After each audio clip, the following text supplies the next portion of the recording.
Everybody. It's great to be able to at least communicate with you this way. I think we all got very used to greeting ourselves via any medium, Zoom or Team or Skype or whatever. I'm very happy to see you and to be here. I'm sorry we cannot be together at McCaw Hall and enjoy the bohème that we had planned as our next opera.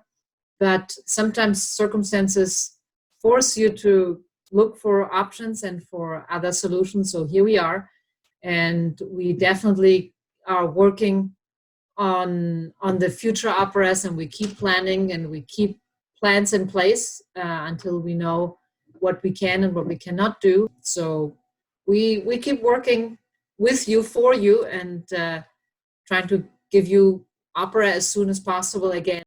We're here today actually as sort of a substitute for an event that we were going to do with you, Christina, at our Tuesday night live free adult education, opera education series, Tuesday night opera events at the Tegny Jones Theater, which is the beautiful, beautiful room, the glass room on the corner there at 4th and Mercer, the other side of the block. But we were going to have you come in and talk to us about the role of a general director. So what we want to do with this particular Zoom conversation is a little bit, ask you, what does a general director do? How does one run an opera company in the best possible situations? Maybe we'll save the disaster planning scenarios that are probably more on the top of your list right now for a later conversation. But talking about how a general director of an opera company programs a season, and that particularly interesting part of a job, how do you find singers? But even before getting to those two questions, Christina, since you are reasonably new to Seattle Opera, this is now, I think, beginning of month number 7, 8? You joined us in August of last year. August 5, actually. What I would love to do is also start with just a little bit your own career, because you've had an extraordinary career. You've gotten to work in opera all over the world. I actually first met you in Beijing, China, when the opera companies from all over the country had come together for sort of the, it's a little bit like that Opera America conference that was going to happen in Seattle in May. That's of course not going to happen. But you were representing theater from the Middle East at that point. Yeah, I think I was at the Royal Opera's Muscat in Oman. But yeah, I've been a little bit all over the world, which is not everybody's cup of tea. I mean, personally, I loved it. I'm happy to have been in so many places, and I've enjoyed every single place. I've loved every single place. I have to say, Oman was a particularly fantastic period, which I remember well, and I keep going every year back to visit my friends there. But it's been a wonderful experience to be in so many different places, experience working and living in so many different places, but you have to love it. I mean, you have to have the necessary curiosity to embrace every place, to enjoy every place. There is no perfect place, doesn't exist.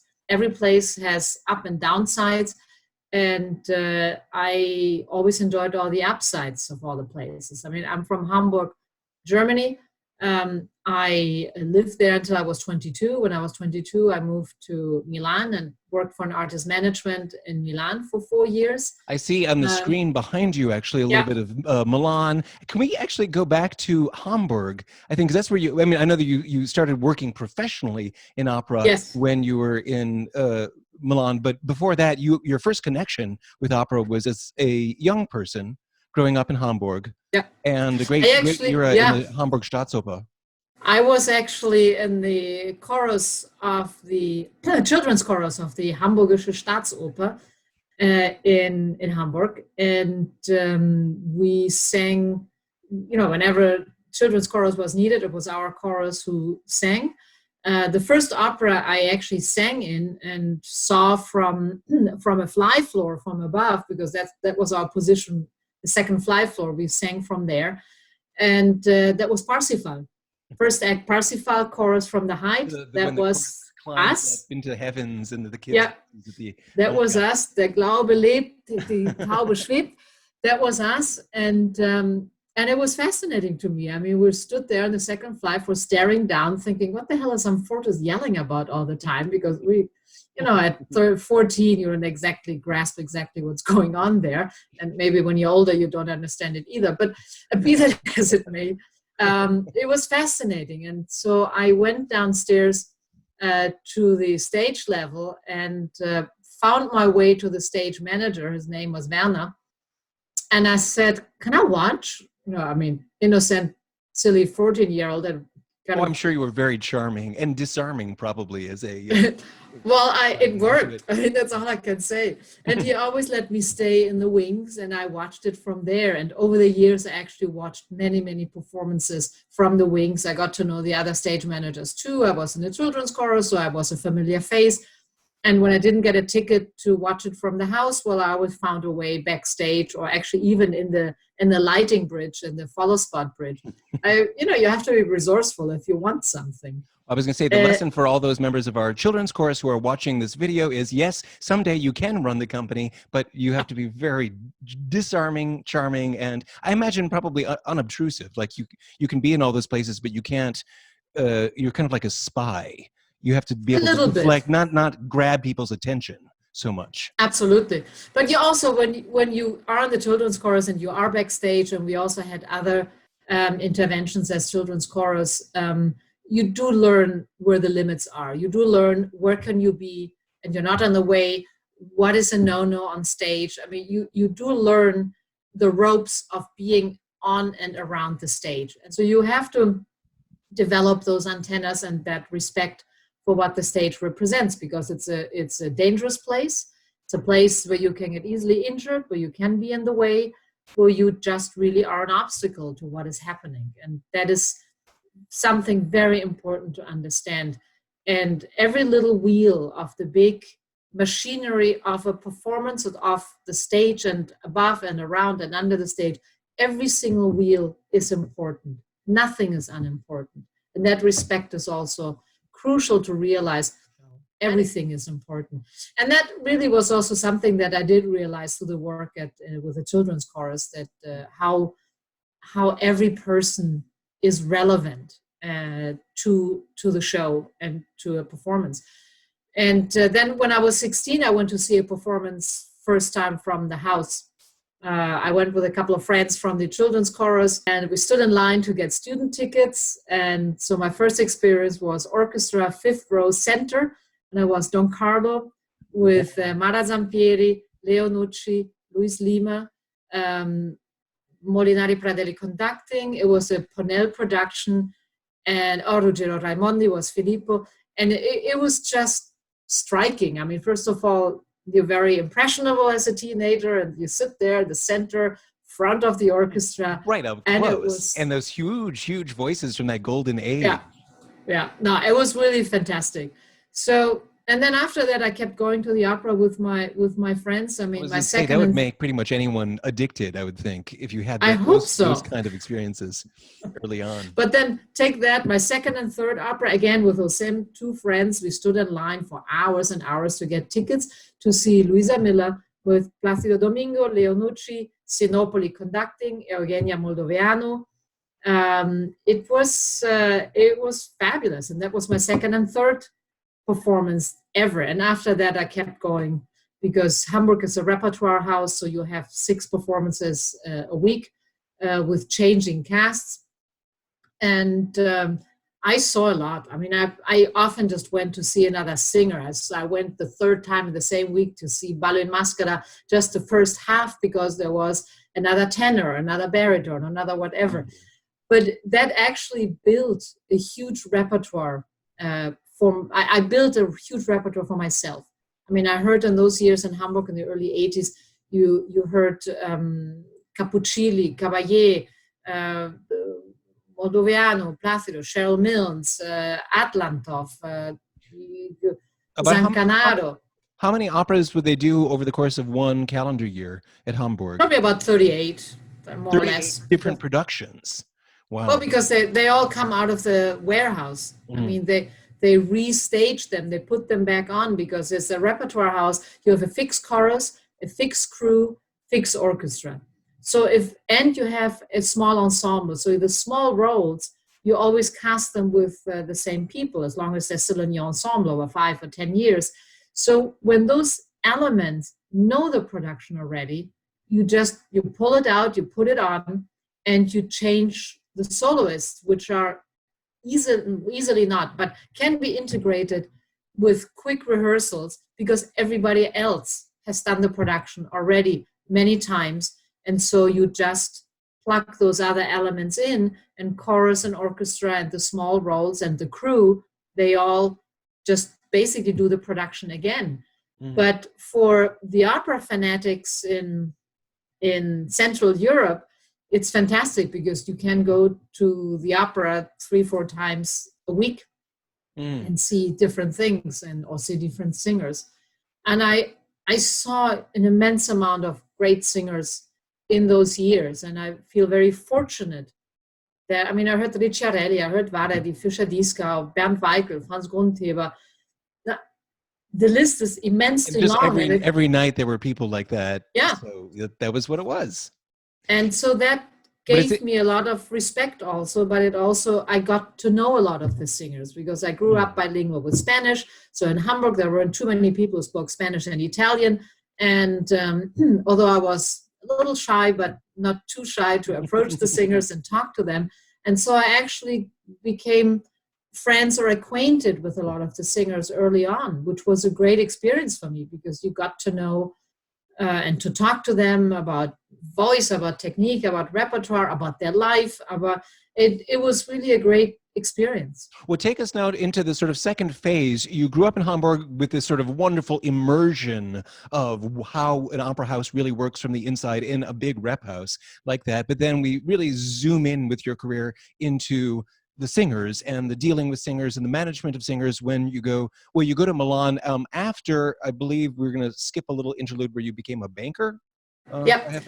Right? I'm a banker, but I'm actually a banker by training, which is fabulous because, you know, if you're an artistic director or if you're a general director, it doesn't matter. You deal with numbers. You cannot this is not fantasy land where you just do whatever you want and what you think should be done in the theater that you work at. I mean, numbers are important and your budgets are important, and and also legal issues, contract issues are important.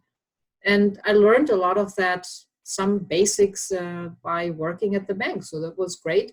Then I went to Milan. In Germany, and then in Italy, you moved down. Yeah, I worked in Hamburg at a bank.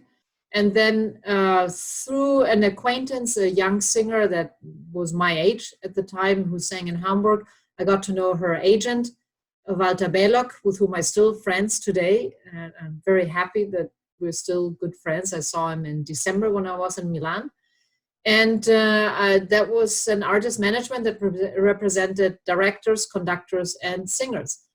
And so I got to travel around a lot in Italy because Walter was very much of the opinion that you need to go out there and do things. Don't just sit in your chair, do nothing, and say, I never made a mistake, because you didn't do anything. So he always said, I will back you no matter what you do. And I subscribe to that concept. Also today and through all the years, I always have supported my staff.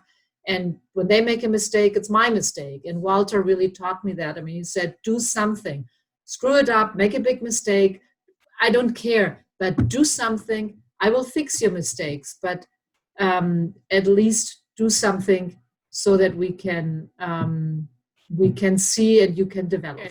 So we're in Milan, and now behind you, of course, is La Scala. You're not working for the theater, though. The stereotype in the opera world is that the German theaters are these wonderful clockwork machines where as you mentioned, all the parts have their role to play and work in precision, and that Italian opera has always been more about the star singers, putting the star singers forward and listen to them go. So I wonder if you want to correct that misapprehension, or what it's like to manage singers from that perspective. I mean, he's not working for the theater. Walter Belock is managing singers who are performing not just in Italy but also in other places in Europe. In other places, we worked especially also a lot with Zurich, with the opera house in Zurich, with St. Gallen, with Geneva, with opera houses in Germany. I mean, as an agent, you represent your artists and you try to get them as much work as possible, but also the right type of work, not just anything, because it has to fit their career path, their career development, their voice type. So there are a lot of things to consider. But you do work with the many companies. Look, Italy works based on improvisation. Italians are the best improvisers on the universe. They are fantastic in improvising. Planning is not really their strength, although they're also capable of planning. So don't get me wrong. But the improvisation is amazing. But you can only improvise if you really know what you're doing. The Italian theaters have some of the best craftspeople in any theater. I mean, in the costume shop, just the historic knowledge of costume making from the historic costumes 400 years ago to today, there is a knowledge that has been carried over. Wigs, makeup, the stagehands. There is something that is being passed on, which you can sense and feel in the theaters. That is worth a lot. So with that knowledge and that tradition, you can improvise. Mm-hmm.